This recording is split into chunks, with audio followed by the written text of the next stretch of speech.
how to spot a real jersey versus a fake one, and why you should always buy an officially licensed jersey. That's today's topic. Stick around and find out what's going on.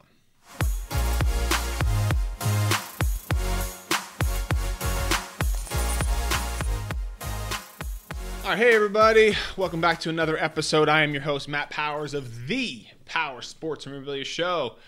If you can, visit the website, powersportsmemorabilia.com. And also give me a follow over there on Instagram, @PowersAutographs. This topic is one that one that gets me going sometimes. But so you see these knockoff jerseys everywhere. Anything that's of value is going to be, knocked off in this world. You see it with purses, you see it with shoes, you see it with jewelry, you name it, it's been done. And of course, it happens with NBA, NFL jerseys, MLB. I mean, really any sport it happens with. Today, we're going to talk a little bit about, first off, why you should always buy an officially licensed jersey. And then the second part we'll talk about is how you can spot a fake one so you don't buy one of those, okay? First off, let's talk about why you should not buy a knockoff jersey. Well, number one, while it isn't, I believe it's not technically illegal to buy one. I think you're okay there. I know it's illegal to sell one, but I think buying one is technically not illegal, okay? But, like everything in life, I try to stay on the right side of the law, so I would suggest that to you, but that's entirely up to you on how you want to handle that, okay? Really, the main one and number two here is the quality just sucks. It's terrible. Why would you spend quality, hard-earned money on an autograph item and have it be on a crappy item? That just doesn't make any sense to me. I know why people do it, because they want to save a few bucks here and there. But the official licensed jerseys aren't that much more. And if you own the jersey for 20 years, it's really just a couple bucks a year. It's not that big of a deal. It's basically like your mom's meatloaf, okay? The quality just sucks, okay? It's not good.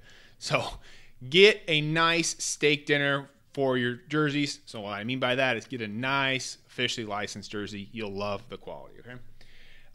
The third reason is you're only buying this jersey once. So again, like I said, if you own this jersey for 20 years before you maybe sell it or you give it to someone else or whatever you decide to do with it, you spend an extra $100 on the jersey, it's just a couple bucks a year. It's not that huge of an investment.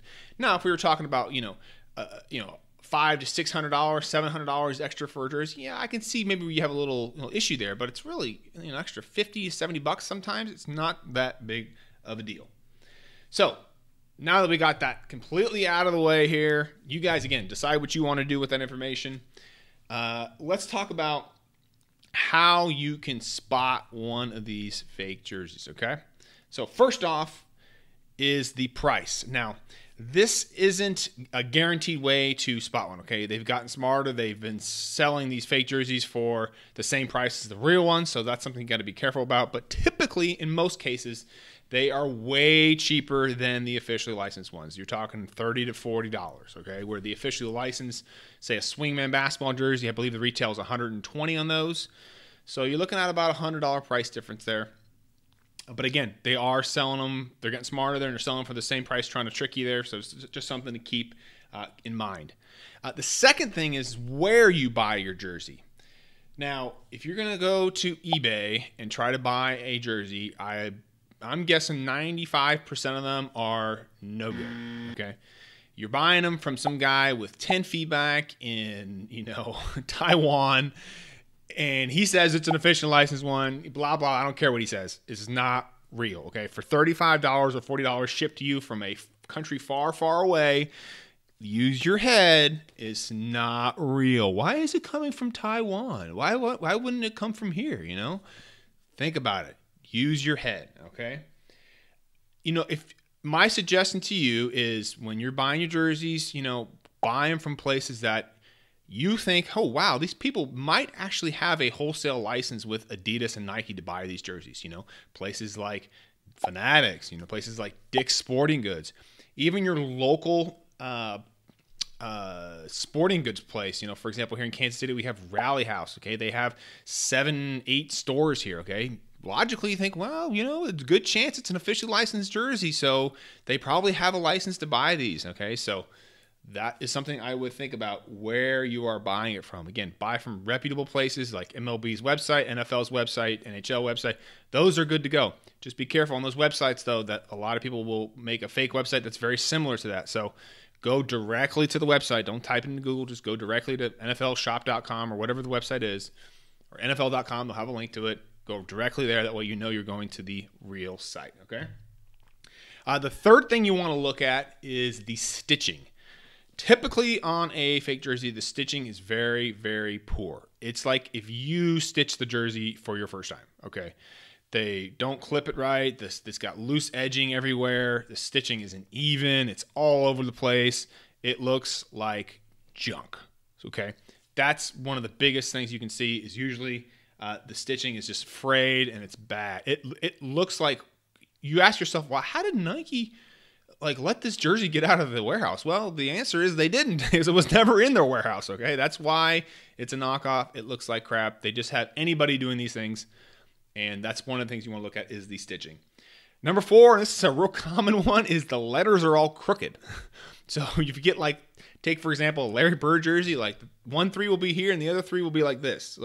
That's a telltale sign, okay? They're not letting that kind of quality get out of an official Nike or Adidas factory, okay? It's not coming out like that. That stuff's getting rejected, okay?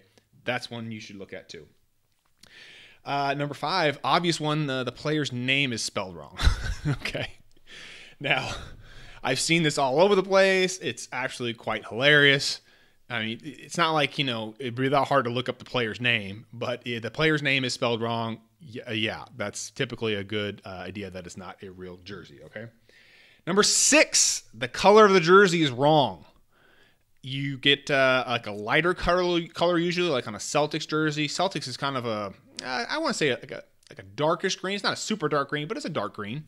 You'll get one with a very light green color, okay? Obvious one. You're like, wow, that color doesn't look right. There's your answer right there, okay? Number 7, the inside of the jersey. So if you take the jersey and you open it up, you look inside there, how they applied the number on there, it looks like a bomb went off in there, okay? You're like, what the heck is going on in here? Why does this thing look like this? How am I supposed to wear this? Isn't that going to itch my skin like crazy, I don't know what they got going on inside there, but if you look at it compared to an official licensed jersey, again, I'm no expert on putting jerseys together, but it looks wrong. Okay, if it looks wrong, it's probably a fake jersey, okay?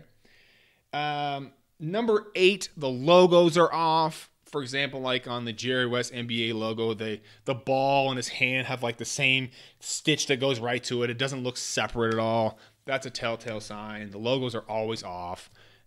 That's really a big one too. You can definitely tell with the logos.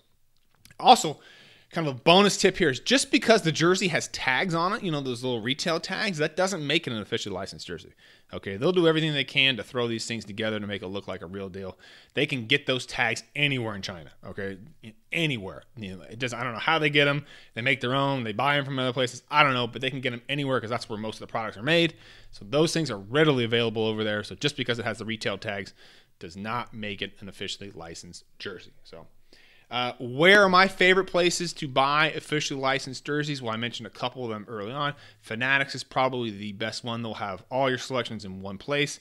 They run the MLB, NFL, and NBA's website. I'm pretty sure maybe the NHL's too. I may be mistaken on that one. But they run pretty much everybody's website when it comes to officially licensed stuff, including all the colleges too. So go directly there. You can get it from there. It's going to be a good price, and you're going to know it's 100% officially licensed. Basketball jerseys you can get from them as well. You can also go to Mitchell & S. They make a lot of the throwback ones. They're going to have officially licensed ones. Again, those are way more expensive, probably $300 plus there, depending on who it is. But again, officially licensed, very, very nice quality that Mitchell & S puts out. And of course, you can always go to your local retailer. I mentioned Rally House here in Kansas City. But if you find someone that has, a couple different stores, they have, a license to go ahead and buy these.